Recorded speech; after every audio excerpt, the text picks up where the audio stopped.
thing about the last time you saw a big construction site in your city. You see the cranes, the dust, and the hundreds of workers in hard hats. Now, imagine that project didn't just last a few years.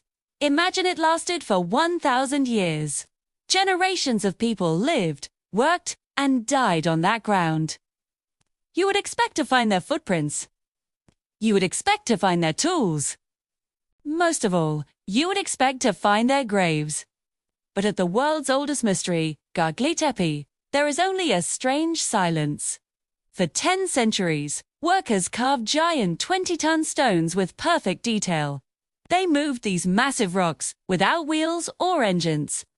But after years of digging, scientists have found 0 burials. No cemeteries, no family plots, no skeletons. It is a scientific impossibility. It is as if a whole civilization worked here for a millennium, but never left a single drop of DNA behind. Where did these people go? What happened to the thousands of workers who died during the long years of construction? We are moving past the boring history books. We are looking at these ruins like a modern crime scene. We are looking for the missing victims. If you want to see the truth that the experts refuse to talk about, subscribe now. We are going deep into the void to find out why these builders were erased from history. Ren, you look at those massive pillars, you have to ask a simple question. Who fed all these people? This wasn't a small project. Moving a 20-ton stone requires hundreds of workers. Those workers need to eat every single day. This went on for 1,000 years. In America, we call this logistics. We have trucks and grocery stores. But 12,000 years ago, none of that existed. The official story says these were simple hunters, people who spent their days looking for berries and wild animals. But there is a huge problem with that story. You cannot build a massive stone temple while you are busy hunting for your next meal. Moving stones is a full-time job. It takes thousands of people. Someone had to cook. Someone had to carry water. Someone had to fix the tools. Serve. Where is the trash? Think about your own house. You stay somewhere for just one day, you leave a mess. You leave food scraps or broken items. But at this site, there is almost nothing. There are no kitchens. There are no beds. There are no signs of daily life. It is like a giant factory where workers arrive, do the impossible, and then vanish into the dark. This feels more like a thriller than a history book. If there are no homes and no graves, then people didn't live here. They were brought here. Was it their choice? Or were they forced? When you look at the heavy stone, you feel the weight of millions of hours of hard labor. It feels like the workers didn't just disappear. It feels like someone tried to erase them from the record. I want to know what you think. Could a primitive group stay this organized for 1,000 years without leaving a trace? Or does this look like a controlled environment to you? Tell me in the comments. I really want to hear your thoughts. If the lack of bodies is strange, wait until you hear what they did with the bones they actually found. That is where this mystery turns into a nightmare. Scientists eventually found a few human bones at the site, but they weren't in graves. They were scattered in the dirt like trash. When experts looked closer, they saw something that changed the whole story. They found deep, intentional grooves carved right into the human skulls. These weren't accidents. They were made with flint tools while the bone was still fresh. This wasn't a funeral. It was a process. In the US, we see forensic shows where experts track every mark on a bone to solve a crime. Here, the marks tell a dark tale. It looks like the builders were taking the heads of the dead and hanging them up on the pillars. They weren't burying their family members with love. They were using their bodies as part of the architecture. This is why there are no cemeteries. The dead didn't go into the ground. They were put on display. Think about the fear and the power it takes to do that. Imagine walking through these stone circles and seeing the remains of the workers who came before you, hanging from the walls. It turns this temple into something much more intense. It wasn't just a place to pray. It was a place meant to shock and move the human spirit through raw power and biological symbols. But it gets even weirder. They didn't just carve the skulls. They decorated them. Some researchers think these skulls were part of a skull cult. They believe the missing bodies weren't lost by mistake. They were intentionally removed, processed, and used for rituals we still don't fully understand. It makes you wonder if the workers were staying away from the site at night because they were terrified of what happened there after dark. What do you think was the real purpose of these carved skulls? Was it a way to remember the dead, or was it a way to control the living through fear? Let me know your theory in the comments. I'm curious to see how you interpret these forensic marks. But as strange as the bones are, the way they finally closed the site is even more haunting. They didn't just leave. They tried to bury the evidence forever. After they finished using the site, the builders did something that makes no sense. They didn't just walk away and let the wind cover it with sand. They decided to bury the entire place on purpose.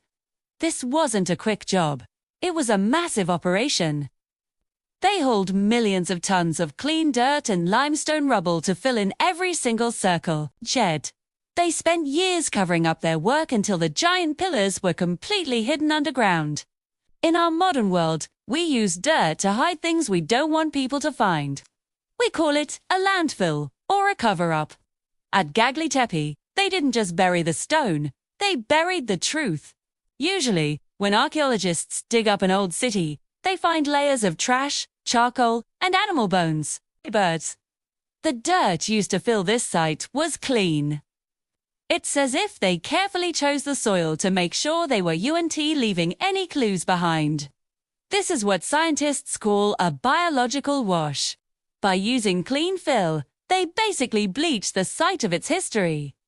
They made sure that anyone who found it thousands of years later would find the stones, but not the story of the people who moved them. It's like building a skyscraper and then filling it with concrete the next day so no one can ever walk inside.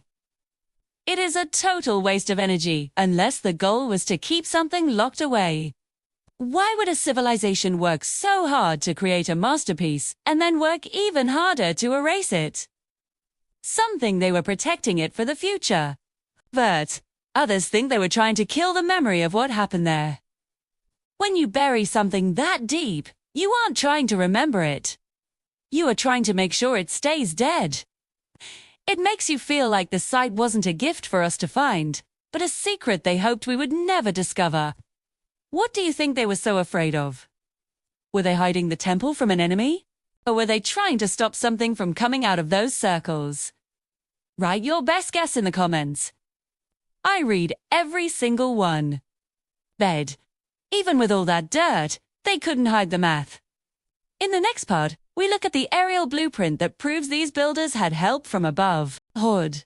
Even if you bury the bodies and hide the trash, you can't hide the math. Recently, researchers used high-tech algorithms to look at the site from a bird's-eye view. What they found is chilling. 3 odors. Stone circles of the site form a perfect equilateral triangle. View. Connect the center points of each enclosure. The lines match up with incredible precision. This isn't just a lucky guess. This is advanced geometry. In the USA, we know that to build a perfect triangle on such a massive scale, you need a plan. You need surveying tools, most of all. You need to see the ground from high above. But these people lived 12,000 years ago. They didn't have drones. They didn't have satellites. They didn't even have ladders tall enough to see the whole layout. So, how did they manage to align 20-ton pillars across hundreds of feet of rugged terrain with 0 mistakes? This suggests that the ghost builders weren't just simple hunters. They were master architects with a blueprint. But a blueprint implies someone was in charge. Someone was standing at a higher vantage point, directing the workers like a modern construction foreman. If the workers were on the ground, struggling in the dirt, who was the one holding the map? You was the one making sure the math was perfect. This geometry is a digital fingerprint left in the stone. It tells us that Göbekli Tepe was UNT built by a random tribe of people who just felt like moving rocks. It was a planned high-tech project. The precision we see here wouldn't be matched by humanity for another 6,000 years. It's like finding a modern smartphone buried inside a cave from the Ice Age. The math shouldn't be there, but it is. Does this perfect geometry make you think they had help from a more advanced group? Or do you believe humans back then were just naturally brilliant at math? I'd love to see your theories on how they saw the site from above. Put your thoughts in the comments below. Beds. As perfect as the math was, it couldn't save the civilization. Now, we have to look at the final, haunting end of this site. Slough, the final end of Göbekli Tepe, is perhaps the strangest part of all. After 1,000 years of work, they didn't just stop. They committed a form of cultural suicide. By burying their masterpiece, they turned a living site into a massive, artificial hill. They walked away from the math, the stone, and the skulls, and they never looked back. It was a total reset. They went back to being simple hunters, as if they were trying to forget that they ever knew how to build the impossible. This brings us back to our big question. Why are the victims missing? When you look at the whole picture, it starts to feel like Göbekli Tepe wasn't a place for people at all. It was a machine made of stone. Once the machine finished its job, the workers were no longer needed. They were moved, erased, or buried. We find the bones of the building, but the soul of the people who built it has been wiped clean from the earth. In our modern world, we think we are the first ones to reach this level of organization and tech. But these empty circles prove that a ghost civilization beat us to it by 10 millennia. They built for an audience we can't see. And then they hid the evidence so well that we are only just now finding the pieces. We are looking at a mirror of our own future. If we disappeared tomorrow, would we leave a trace, or would we be washed away just like them? I want to thank you for going down this rabbit hole with me today. This mystery is bigger than just old rocks. It's about who we really are and where we actually came from. If this deep dive made you question what you were taught in school, please hit that like button. It really helps us keep these investigations going. And if you haven't already, join our community by subscribing. We have a lot more forbidden history to uncover together. What is the one thing about this site that keeps you up at night? For me, it's those clean, empty floors where thousands of people should have left a mark. Let's keep the conversation going in the comments. I'll be down there responding to your best theories. Thanks for watching, and I'll see you in the next mystery.